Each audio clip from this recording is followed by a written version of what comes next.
Assalamualaikum warahmatullahi wabarakatuh. Innal hamdalillah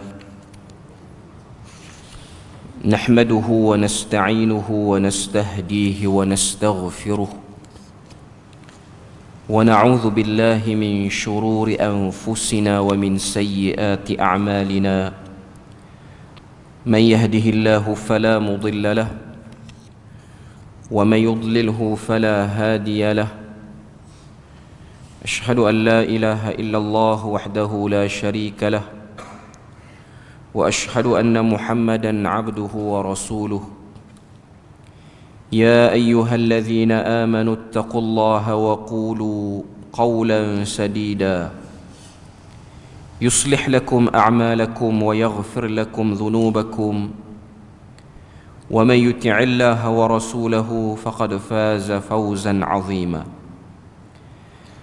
الحمد لله الذي بنعمته تتم الصالحات. ربنا آتنا من لدنك رحمة وهيئ لنا من أمرنا رشدا. اللهم آت نفسي تقواها وزكيها وأنت خير من زكاها أنت وليها wa maulaha, amma ba'd. Alhamdulillah, syukur pada Allah Azza wa Jal kerana dengan rahmat dan juga limpah kurnia yang Allah Ta'ala berikan dapat kita bersama pada pagi ini menyambung perbahasan terakhir daripada risalah 40 hadis, 40 kisah teguran Rasulullah buat umat. Sambungan kisah yang ke-39, iaitu di bawah tajuk bersama dengan isteri yang dizihar sebelum membayar kafarah. Hadis yang diriwayatkan ialah hadis daripada Ibnu Majah daripada Abdullah bin Abbas radhiyallahu anhuma. Kata Abdullah bin Abbas radhiyallahu anhuma, anna rajulan dhahara min imra'atihi faghashiyaha qabla an yukaffir فأتى النبي صلى الله عليه وسلم فذكر ذلك له فقال ما حملك على ذلك؟ قال يا رسول الله رأيت بياض رجليها في القمر فلم أملك نفسي أن وقعت عليها فضحك رسول الله صلى الله عليه وسلم وأمره ألا يقربها حتى يكفر. Maksud dia, seseorang daripada sahabat Nabi telah menziharkan isterinya, kemudian dia menggauli isterinya sebelum membayar kafarah. Lalu dia datang kepada Nabi SAW dan menerangkan permasalahannya. Baginda bertanya, apa yang membuatmu berbuat seperti itu? Dia menjawab, wahai Rasulullah, aku melihat kedua-dua kakinya putih saat terkena sinar rembulan, hingga aku tidak mampu menguasai jiwaku untuk menggaulinya. Rasulullah SAW ketawa dan memerintahnya supaya tidak mendekatinya hingga dia membayar kafarah. Hadis yang kita dengarkan tadi ialah tentang satu permasalahan yang berlaku dalam kalangan sahabat Nabi sallallahu alaihi wasallam, iaitu dalam bab munakahat, nikah kahwin. Satu bahagian daripada munakahat yang disebut sebagai zihar. Zihar mari daripada perkataan zahara yang bermaksud belakang, bahagian belakang tubuh kita, zahrul badan. Berkenaan dengan zihar, sebelum pada kita tengok hadis yang diriwayatkan tadi, ada satu ayat khusus dalam Al-Quran, iaitu ayat yang kedua daripada surah Al-Mujadalah ataupun surah Al-Mujadilah. Firman Allah Azza wa Jal, a'udzu billahi minasyaitonir rajim, alladzina yudhahiruna minkum min nisaihim ma hunna ummahatihim in ummahatuhum illa allai waladnahum wa innahum la yaquluna munkaran minal qawli wa zura wa innallaha la'afuwun ghafur. Maksudnya orang-orang yang menziharkan isterinya di antara kamu kerana menganggap isterinya itu seperti ibunya, iaitu ibu kandungnya, padahal bukanlah isteri mereka itu seperti ibu mereka. Ibu-ibu mereka tidak lain hanyalah wanita yang melahirkan mereka, dan sesungguhnya mereka bersungguh-sungguh mengucapkan suatu perkataan yang mungkar dan dusta, dan sesungguhnya Allah Ta'ala itu maha pemaaf lagi maha pengampun. Sebelum cerita daripada hadis yang kita dengarkan tadi, ada satu ayat khusus yang diturunkan berlaku pada seorang sahabat yang bernama Aus bin Samit.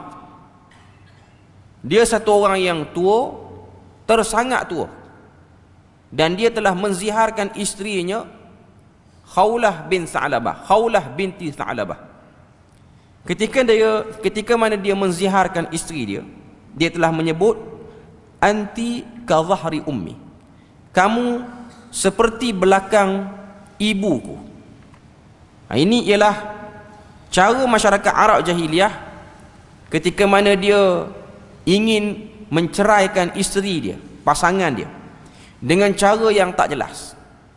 Hukum zihar ni tak berlaku dalam masyarakat Melayu, melainkan berlaku dalam masyarakat Arab. Tapi dalam bab munakahat ni kita belajarlah yang namanya hukum zihar ni. Sebab walaupun dia tak berlaku secara budaya dan secara kebiasaan, tapi sedikit sebanyak kita tetap kena tahu, takut-takut kita terjatuh padanya. Umum yang kita nak faham dulu ialah zihar ni menyamakan isteri kita dengan perempuan yang mahram, yang haram dikahwini, sama ada ibu ataupun adik-beradik perempuan kita. Dalam buku ni dia sebut zihar adalah menyerupakan isteri atau sebahagian tubuhnya sama dengan wanita yang diharamkan untuk dinikahi selamanya, seperti ayat yang disebut, kamu seperti ibuku, ataupun seperti belakang adikku, ataupun semisalnya. Sebab tu saya sebut benda ni tak berlaku dalam masyarakat Melayu. Sebab orang kita pun kadang-kadang dia menyamakan isteri dia dengan mak dia ataupun tok wan dia, nenek dia lah. Tok wan tu lelaki, nenek dia. Dia samakan isteri dia dengan perempuan-perempuan yang haram dinikahi olehnya, tapi dia samakan tu dalam bentuk untuk appreciate ataupun menghargai. Contoh, dia samakan masakan isteri dia dengan masakan mak dia, ataupun dia samakan muka isteri dia dengan muka mak menakan dia ataupun muka adik dia. Tujuan dia menyamakan tu ialah nak beritahu dia seronok tengok benda tu sama. Beza dengan masyarakat Arab jahiliah, bila mana dia nak marah, tak puas hati dengan isteri dia, dia akan menyamakan isteri dia dengan perempuan yang haram dinikahi dengan tujuan untuk menjauhkan isteri itu daripada dirinya, menjadikan dirinya itu terhalang dengan isterinya. Jadi ini ialah benda dan perkara yang kita kena tahu dan sedar, beza budaya dan beza kebiasaan. Jadi dalam hadis yang kita dengarkan tadi, perbuatan zihar ini ianya masih lagi berlaku dalam kalangan masyarakat Arab, walaupun ada ayat khusus turun tentang zihar, iaitu ayat yang kedua surah Al-Mujadilah tu tadi. Ayat dah turun cerita tentang zihar, tapi masih lagi menjadi pengamalan sebahagian daripada mereka. Jadi Nabi masih lagi memvalidkan satu orang, mengesahkan satu orang bila mana dia ziharkan isteri dia. Satu orang yang menziharkan isteri pada zaman Nabi, tertakluk padanya kafaratul zihar. Kafarah zihar maknanya pembatal kepada zihar tu apa dia? Satu orang bila mana dia menziharkan isterinya, maka ada beberapa kafarah yang dia perlu selesaikan sebelum dia boleh bersama balik dengan isteri dia seperti mana pasangan biasa. Kafarah kepada zihar yang merupakan wajib dilakukan. Pertama, dia kena memerdekakan seorang hamba muslim. Ini yang pertama. Bila mana berlaku pada zaman kita, ianya benda yang tidak ada dan payah untuk dilaksanakan. Pilihan yang kedua, sekiranya tidak dapat untuk membebaskan hamba, dia diminta untuk berpuasa selama 2 bulan berturut-turut, 60 hari. Dia sama macam kafarah orang yang menyetubuhi isteri di siang hari bulan Ramadan. Di siang hari bulan Ramadan tanpa dia membatalkan puasa. Maknanya dia membatalkan puasa dia dengan bersetubuh dengan isteri dia. Bukan dia batalkan puasa dengan makan dulu, lepas pada tu baru dia bersama dengan isteri dia. Itu tak kena kafarah puasa 2 bulan berturut-turut. Tapi dia termasuk daripada perbuatan dosa. Sebab mencari helah untuk melepaskan diri daripada kafarah. Tetap salah. Dosa dia tetap besar. Yang kedua, apabila dia tidak mampu. Yang ketiga, apabila dia tidak mampu untuk puasa 2 bulan berturut-turut, maka dia boleh memilih untuk memberi makan 60 orang miskin daripada makanan ruji tempat tu. Macam tempat kita ni berah lah. Dan setiap orang miskin yang dia nak beri makan itu haruslah diberi lebih kurang 1 sa' ataupun setengah sa', sebahagian riwayat sebut. Setengah cupak lebih kurang 1 kilo 20 gram. Ada sebahagian pandangan 1,5 kilo. Dia genapkan terus. Tapi dari segi ukuran dia lebih kurang itulah 1 kilo 20 gram. Mencukupi untuk makan siang ataupun makan malam orang miskin tersebut. Berkait dengan hukum zihar yang kita dengarkan tadi, bila mana sahabat tadi dia menziharkan isteri dia, tiba-tiba lepas dia zihar, dia tengok isteri dia, dia tak tahan. Sebab dalam hadis ni sebut, ra'aitu bayadha rijlaiha, aku telah melihat putihnya kaki isteriku pada waktu malam bulan purnama. Maknanya cahaya masuk dalam rumah dia, lalu dia nampak isteri dia. Dia kata, falam amlik nafsi, aku tak mampu menahan diriku sehinggalah aku menggaulinya. Fadhahika Rasulullah, Nabi pun tertawa. Tertawanya Nabi ni untuk menyatakan bahawasanya benda tu normal bagi seorang manusia. Bila mana dia melakukan sesuatu yang menjauhkan isterinya, perbuatan dia melakukan benda yang menjauhkan isterinya dengan dia tu daripada syaitan. Sebab tu antara benda yang perlu ada dalam rumah tangga ni ialah tidak tergesa-gesa melakukan ataupun melepaskan kemarahan. Sebab nanti hadis yang ke-40 ni dia berkait dengan marah. Jadi dia ada kesinambungan. Hadis 39 juga hadis yang ke-40 bagi buku kita ni. Jadi dalam rumah tangga ni antara kekuatan yang perlu dibina ialah menahan marah dan menahan lidah. Marah tu termasuk sekali lah menahan lidah, supaya tak mengeluarkan kata-kata yang menyebabkan kita menyesal selepas daripada kita sebut satu benda tu. Sama ada satu orang tu dia ziharkan isterinya ataupun dia mentalakkan isteri dia, iaitu dia menceraikan isteri dia. Cuma untuk masyarakat Melayu kita ni yang mudah berlaku ialah dia talak. Sama ada dia lafazkan talak secara jelas ataupun dia talak isteri dia dengan talak yang disebut dengan talak muqayyad, yang terikat. Contoh, kalau keluar pada rumah jatuhlah talak sekian. Ini lafaz taklik lah kita sebut. Lafaz talak yang ada syarat. Dalam zihar pun sama. Kalau tengok pembahagian zihar ni, ada zihar-zihar yang bertempoh. Kalau kita tengok dalam buku kita ni, dia sebut gambaran zihar. Zihar boleh berlaku dengan jelas, tergantung dan dibatasi oleh waktu. Contoh yang dia bawa sini ialah zihar dengan jelas dan langsung, seperti ayat menyebut kamu mirip seperti punggung ibuku. Yang ni dia terjemah daripada Indonesia ni. Punggung sini bukan punggung betul lah dalam bahasa Melayu kita ni. Dia bukan yang tu. Ataupun kita orang utara sebut pungkuk kan. Bukan yang tu yang dia maksudkan.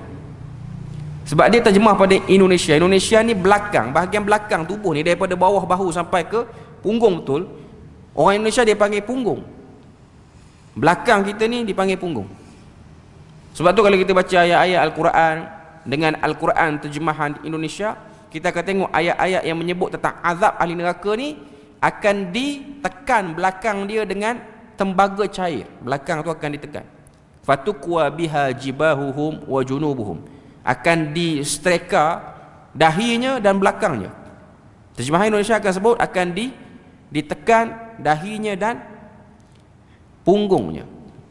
Sebab tu kita kena tahu, kadang-kadang sebab kebanyakan sumber-sumber agama yang diterjemah ke dalam bahasa Melayu ni, kebanyakannya ialah dalam bahasa Melayu Indonesia. Jadi kita kena tahu beza. Sebab tu saya ingat waktu pergi ke Yogyakarta ni, ataupun Yogyakarta, sampai di satu tempat nama dia Keraton. Keraton ni istana. Dia antara tempat tarikan pelancong lah. Sebelum masuk dalam tu, untuk tengok apa-apa yang dalam istana dia tu, ataupun keraton, istilah orang Jawa keraton lah. Dekat luar tu orang akan jual souvenir macam-macam. Antara souvenir yang dijual ialah alat untuk garu belakang. Tangan yang ada jari tu, garu belakang. Jadi saya ni disapa oleh satu orang penjual tu, makcik lah. Dia kata, monggo pak, buat garu punggung. Dia kata, sila beli, buat garu belakang. Tapi dia sebut buat garu punggung tu, kita cerah mata. Alat garu punggung apa ya? Sebab punggung kita ni punggung lah. Kita pun kata kalau garu punggung dia kena panjang lagi, itu pendek sangat tu. Sebab punggung bawah lagi. Cuma Indonesia dia panggil itu punggung belakang. Jadi itu ialah bahasa dia, perbezaan bahasa. Jadi dalam buku-buku terjemahan, hatta buku-buku fiqh ni dia akan terjemah, kamu seperti punggung ibuku. Sebenarnya seperti belakang. Ini ialah lafaz kinayah. Nak lepaskan isteri, tapi tak nak lepas secara jelas. Dia macam ada tarik tali. Benda ni dalam rumah tangga, Nabi nak elakkan benda ni berlaku. Sebab Nabi sebut dalam hadis 3 perkara, kalau kita buat betul-betul jadi, kalau kita buat main-main pun jadi. Salatun jidduhun najid wa hazzalahun najid. An-nikah, at-talaq, wal-raj'ah. 3 benda kalau kita buat bersungguh pun dia jatuh hukum, kita buat main-main pun dia jatuh hukum. Kita bergurau, kita ada anak perempuan, kita nikahkan anak perempuan kita dengan mana-mana orang. Contoh bergurau dengan JK masjid, habis sudah semayang apa semua ni, kita berkata aku ada anak perempuan ni, hang nak? Boleh? Ambil. Itu dibimbangi, walaupun dia masih lagi kinayah. Benda ni orang tak buat gurau, orang tak buat sebagai gurauan benda macam ni. Sebab kalau lah kawan tu kata okey aku terima, cukup dengan saksi pula ada, lalu pula dua orang pula dengar lagi. Jadi anak je dah dikahwinkan secara tidak sengaja. Sebab tu kahwin, cerai, mudah sangat menyebut cerai ni pun tak boleh, dan juga rujuk. 3 benda ni kalau kita buat main, dia jadi betul. Jadi 3 benda ni kena berwaspada. Ketiga-tiga ni ianya bermain di lidah manusia. Sebab tu benda ni penting. Sebab tu para ulama menyebut tentang perlunya kita ni menjaga perkataan kita. Jadi untuk zihar ni kalau kita tengok, bila mana Nabi SAW menegur sahabat tu, Nabi kata selepas daripada ni, lepas daripada dia menggauli isteri, Nabi maafkan dia sebab kapasiti dia jahil hukum ni. Dia datang mintakan penerangan pada Nabi, nak verify something dengan Nabi. Nabi kata wa amarahu alla yaqrabaha hatta yukaffir. Nabi kata kamu tak boleh dekati lagi isteri kamu sehinggalah kamu membayar kafarahnya. Yang dia dah gauli tu kira terlepas pada hukum sebab dia buat atas kejahilan dia. Cuma lepas pada ni kalau dia zihar. Cuma para ulama dia khilaf pandangan tentang hukum zihar. Ia makruh ataupun haram. Dia tak ada sunat, dia tak ada juga wajib. Makruh ataupun haram. Cuma majoriti para ulama termasuk mazhab Syafi'i mengatakan zihar ini haram. Zihar ini haram. Cuma masyarakat kita Melayu kalau dia kata tangan awak ni sama macam tangan mak saya, dia tak zihar lah. Dia tak zihar. Sebab melihat kepada cara kita bergaul dengan isteri, dia berbeza mengikut bangsa dan masyarakat. Melainkan dia memang ada niat untuk menziharkan isteri. Sebab benda ni boleh jadi. Sebab tu dalam kita punya perundangan negara kita, hukum zihar ni tak didetailkan, tapi ada. Dia punya peruntukan tu ada. Sebab boleh jadi sebahagian orang sebelum dia tahu tentang zihar ni, waktu dia menyamakan isteri dia dengan perempuan yang mahram, tak ada niat untuk menceraikan. Tapi bila mana dah tahu ni, kadang-kadang dia macam nak bermain-main dengan hukum. Jadi ini antara benda yang kita kena ambil tahu.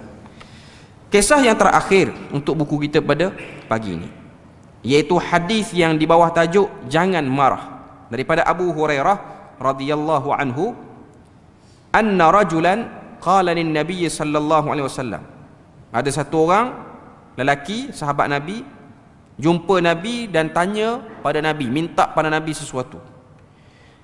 Dia minta pada Nabi, ausini, beri wasiat kepada aku.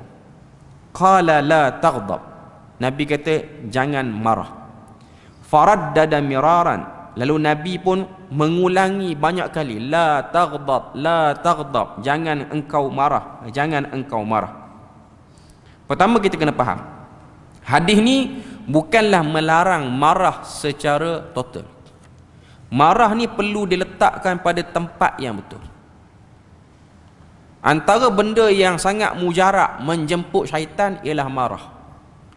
Marah ni memang dia boleh jemput syaitan. Marah dan lemah ataupun malas, dua benda ni. Sebab tu kalau tuan-tuan nak panggil syaitan, tak perlu perasak kemian, tak perlu, cukup ada marah, syaitan dah datang lah. Walaupun kita rasa macam tak cering bulu roma pun, tapi memang dah ada dah pun. Kita bila mana kita marah, syaitan dah ada dekat dengan kita, dah berpusu-pusu datang. Sama juga dengan kita bila mana kita malah. Malah tu maknanya ada dah syaitan. Walaupun dia tak reti mantra apa pun nak panggil syaitan, tapi dia dah ada pada dirinya syaitan. Jadi dalam hadis ni Nabi kata jangan kamu marah. Dan syaitan ni bila mana satu orang tu datang perasaan marah dalam diri dia, antara benda yang dia ingin liarkan pada diri manusia ialah meliarkan lidahnya. Waktu dia marah, lidahnya lah yang ingin syaitan liarkan, jadi liar. Sebab tu kalau tuan-tuan tengok dan perasan, anggota tubuh badan manusia ni antara yang paling tertutup ialah lidah. Lidah kita ni dia duduk dalam mulut. Beza dengan tangan, kaki, dia duduk luar. Tangan boleh pegang, nampak, orang nampak tangan, tapi lidah orang tak nampak, sehingga dia menjelirkan lidah dia. Seakan-akan kata para ulama, lidah itu kedudukannya seperti dalam penjara. Sebab duduk dalam mulut. Mulut tu pula ada gigi, ada gusinya.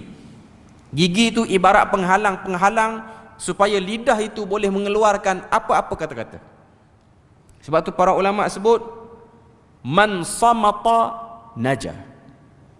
Sesiapa yang banyak diam, dia akan selamat.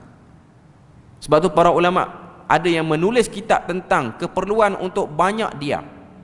Bahkan dalam Al-Quran kita baca dalam surah Ali Imran, bila mana Allah Ta'ala menyebut tanda-tanda orang-orang yang bertakwa, yang akan dapat syurga seluas langit dan bumi, salah satu sifatnya ialah kaziminal ghaiz, menahan marah. Sebab tu orang yang kuat ialah orang yang boleh menahan marah. Cuma dalam surah Ali Imran, bila mana Tuhan sebut tentang sifat-sifat orang bertakwa, tadi pun dalam salat subuh tadi pun kita lalu ayat tu, dibacakan ayat itu, iaitu ayat yang ke-133, 134, 135 dan juga 136 daripada surah Ali Imran. Tuhan kata bersegeralah kepada keampunan Tuhan dan juga syurga yang luasnya seperti langit dan bumi yang diberikan kepada orang bertakwa. Kemudian Allah Ta'ala sebut sifat-sifat orang bertakwa. Yang pertama, alladzina yunfiquna fis sarra'i wad dharra. Orang bertakwa itu ialah orang yang mudah berkongsi harta, infak harta pada waktu dia senang, pada waktu dia susah. Infak waktu senang, waktu ada duit, waktu harta lebih, mudah.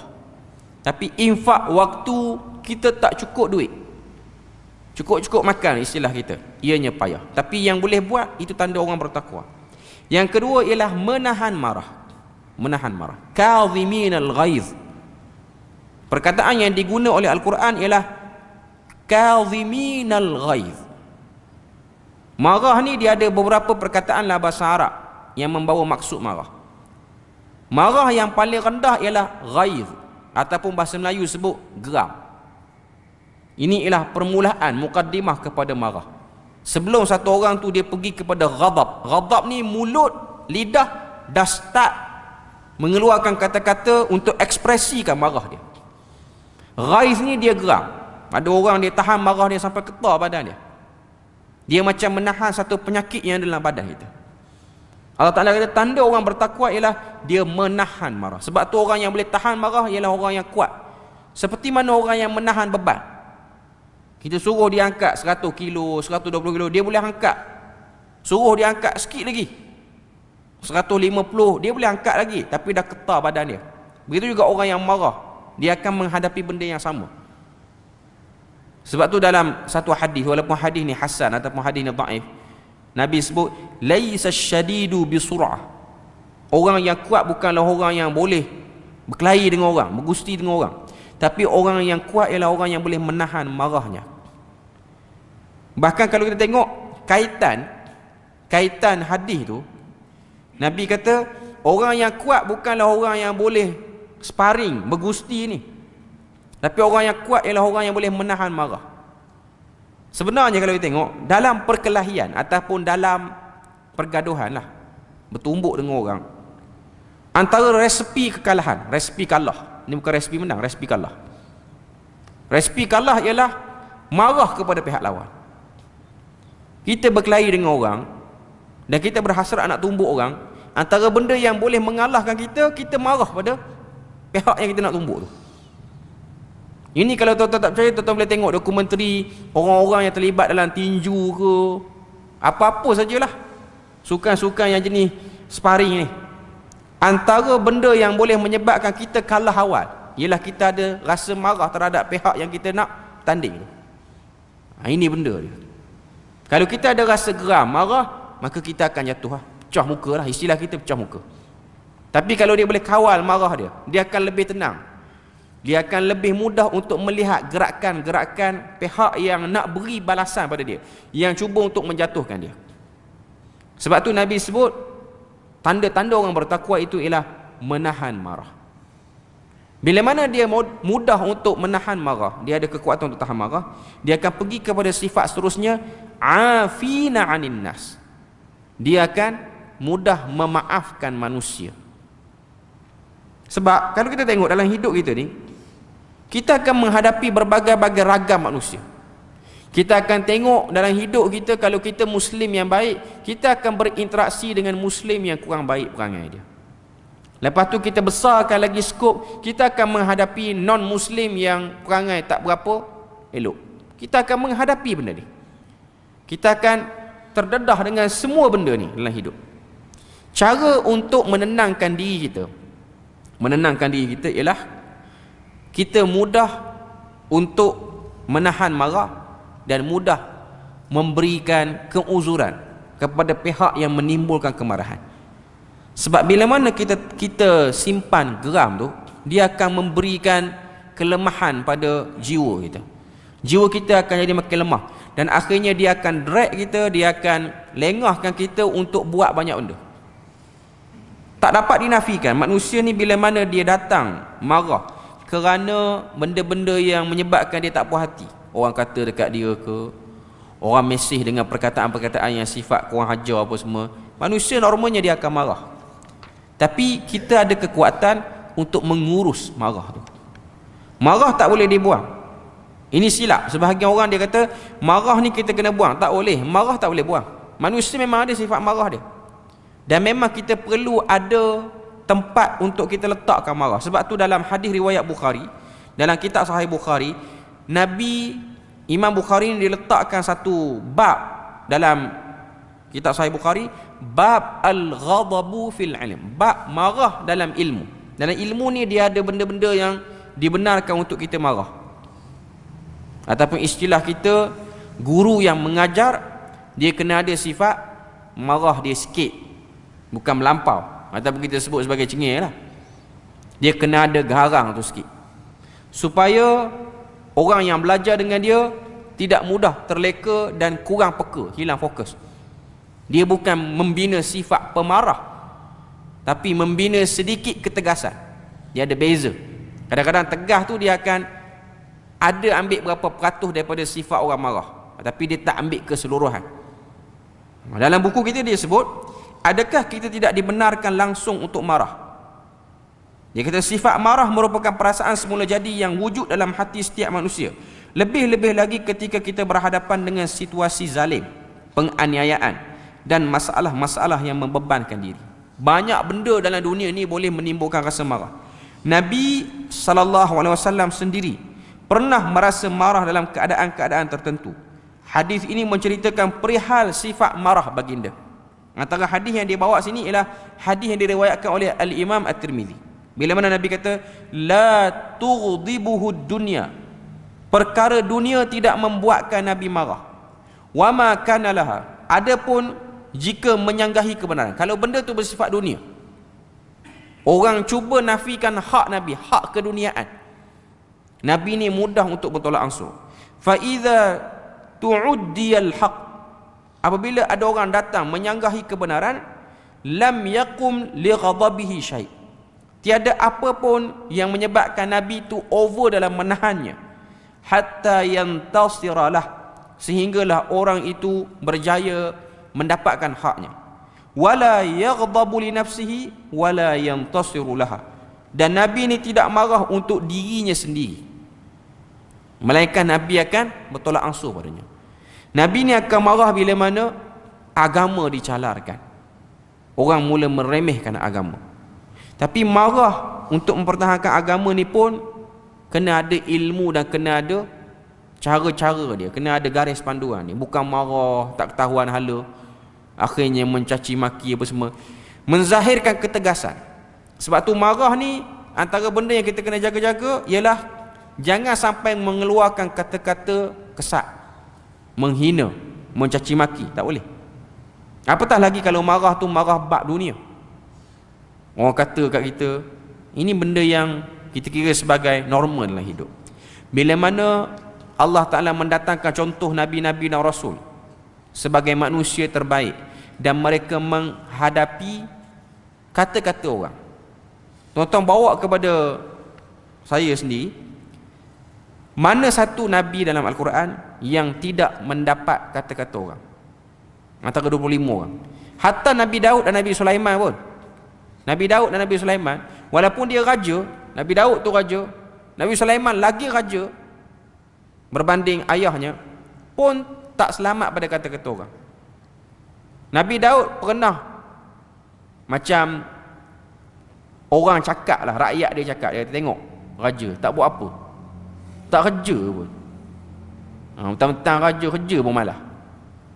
Nabi Daud ni dia macam terganggu dengan kata-kata tu, sehingga dia minta pada Allah Ta'ala supaya dia ada something untuk dia buat. Lalu Allah Ta'ala jadikan pada Nabi Daud ni kekuatan untuk melembutkan besi. Jadi dia jual baju, benda-benda yang dihasilkan pada besi tu dia jual, dia produce something, kerana orang kata dekat dia, kerana orang kata dekat dia. Apatah lagi Nabi Muhammad, orang kata penyihir. Nabi-Nabi yang lain lagi dahsyat lah. Jadi Nabi-Nabi yang dia punya hubungan dengan Tuhan tu dahsyat, pun menerima kata-kata orang. Apatah lagi kita yang banyak kekurangan ni. Jadi ini benda yang kita kena sedar. Sebab tu kata Al-Imam Asy-Syafi'i rahimahullahu ta'ala, ridhan nas ghayatun la tudrak, mencari puas hati orang benda yang tak akan mampu dicapai dalam hidup. Tuan-tuan nak suruh pasangan puas hati semua benda dalam hidup kita, dia tak akan mampu. Akan ada benda yang dia tak puas hati, walaupun sikit. Walaupun kadang-kadang benda yang tak puas hati tu, benda yang dia tak puas hati tu hanyalah benda yang kita kira sebagai tak padat. Tapi nak kata manusia, kita berurusan dengan makhluk yang ada perasaan, boleh fikir, boleh cakap, boleh melintas pada hatinya macam-macam lintasan. Ini benda yang kita kena sedar. Kita bukan berinteraksi dengan robot ke, benda yang tak bergerak. Yang ni tak apa. Cuma nak sebut pada kita bahawasanya jangan kita terperangkap dengan kata-kata orang sehingga kita hidup dalam keadaan marah sepanjang hidup kita. Sampai ke mati pun marah tak hilang. Jadi kita kena fikir, untuk masa depan akhirat ada marah-marah yang perlu diredakan, ada tak puas hati yang perlu dilepaskan, perlu diredai, supaya kita tidak membawa sifat marah dan tak puas hati itu sampai kepada akhirat, dan akhirnya kita tersangkut dan terlewat dihisap kita kerana ada banyak kita tak puas hati dengan orang ni. Sebab setiap tak puas hati tu akan ada perhitungan yang perlu diselesaikan. Melainkan satu orang tu dia maafkan, dan Allah Ta'ala akan ambil tindakan dengan cara yang Allah Ta'ala kehendaki. Kemudian dia sebut sini cara untuk menghilangkan marah. Dia sebut panduan daripada sunnah banyak memberikan garis panduan kepada manusia untuk mengawal marah dan menghindari sifat marah. Antaranya yang pertama, banyak berdoa kepada Allah agar dibimbing oleh Allah Azza wa Jal untuk menjadi jiwa yang tenang. Banyak berdoa. Macam-macam mana pun, bukan kata cerita marah, cerita apa atas dunia pun, tuan-tuan nak buat kerja apa, nak bergerak, nak berjalan masjid ke, nak keluar masjid, semua kena berdoa. Cuma menjadi adab para ulama ni, bila mana orang tanya apa-apa soalan yang berkaitan dengan masalah hidup, dia akan mulakan dengan berdoa pada Allah Ta'ala, apa-apa pun. Sebab kita seorang Muslim, orang Islam, dia ada sesuatu kekuatan pada diri dia, iaitu kekuatan untuk berdoa. Dan berdoa ni pun bahagian pada rezeki. Ada orang bila mana sebut doa, dia tak rasa apa-apa. Bahkan sebahagian para ulama sebut, antara bentuk penjauhan satu orang tu dengan Tuhan, dia ada apa masalah, Tuhan mudahkan dia keluar pada masalah tu dengan perantaraan makhluk tanpa dia berdoa. Macam ada sebahagian orang, dia ada masalah apa-apa, dia cari kawan dia tak berdoa apa pada Tuhan, Allah Ta'ala lepaskan dia daripada masalah tu dengan kawan dia. Kata para ulama, orang seperti ini ialah orang yang tidak dihiraukan oleh Tuhan. Sebab tu Tuhan bagi dia lepas. Tapi kalau orang yang Tuhan suka dan sayang pada dia, Tuhan akan tahan sikit masalah dia tu sehingga dia berdoa. Bila mana dia berdoa, baru Tuhan lepaskan perlahan-perlahan. Maksudnya Tuhan taklah lepas one shot. Sebab antara benda yang Tuhan suka daripada hambanya ialah, Allah Ta'ala suka pada hambanya ialah banyak berdoa. Yang kedua, membiasakan diri dengan membaca Al-Quran, zikrullah, tasbih, istighfar dan seumpamanya. Yang ini umum. Memperbanyakkan semua benda-benda baik, baca benda baik, apa semua zikir pada Allah, boleh menghalang marah. Yang ketiga, ta'awudz, menyebut a'udzubillahi minasyaitanirrajim, kerana marah itu ialah petanda orang tu dikuasai oleh syaitan. Yang keempat, mengubah kedudukan daripada berdiri kepada duduk dan daripada duduk kepada baring. Maknanya makin rendah, makin jauh. Kalau kita rasa marah dengan orang tu, kita kena menjauh pada orang tu. Yang kelima, memberikan hak sepatutnya kepada tubuh seperti rehat dan tidur. Sebab kadang-kadang marah ni dia keluar, dia terbit kerana kurang rehat dan kurang tidur. Itu antara sebab yang disebut. Yang seterusnya, mengambil wudu. Nabi SAW bersabda dalam hadis riwayat Abu Daud, kemarahan itu datang daripada syaitan, dan syaitan itu diciptakan daripada api, dan api hanya dapat dipadam dengan air. Maka jika salah seorang di antara kalian marah, hendaklah dia memadam kemarahan itu dengan dia berwudu dan meminta kepada Allah Azza wa Jalla. Dan yang kita boleh tambah lagi lah di sini, segala benda yang boleh menimbulkan kemarahan. Contoh, kata apa, kita tengok Facebook apa semua, tiba-tiba timbul rasa marah dengan sebab posting orang-orang yang annoying.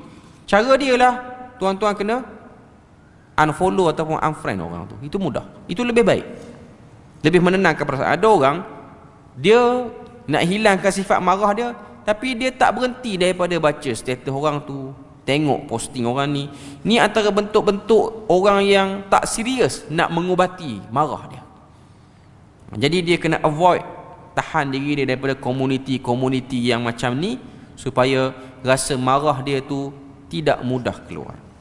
Alhamdulillah, kita selesai perbahasan daripada buku kita ni, daripada 40 kisah teguran Rasulullah SAW buat umat, daripada hadis yang pertama sampailah hadis yang ke-40 kita bahas. Saya pun tak tahu, tak ingat berapa lama kita ambil masa untuk habiskan buku ni.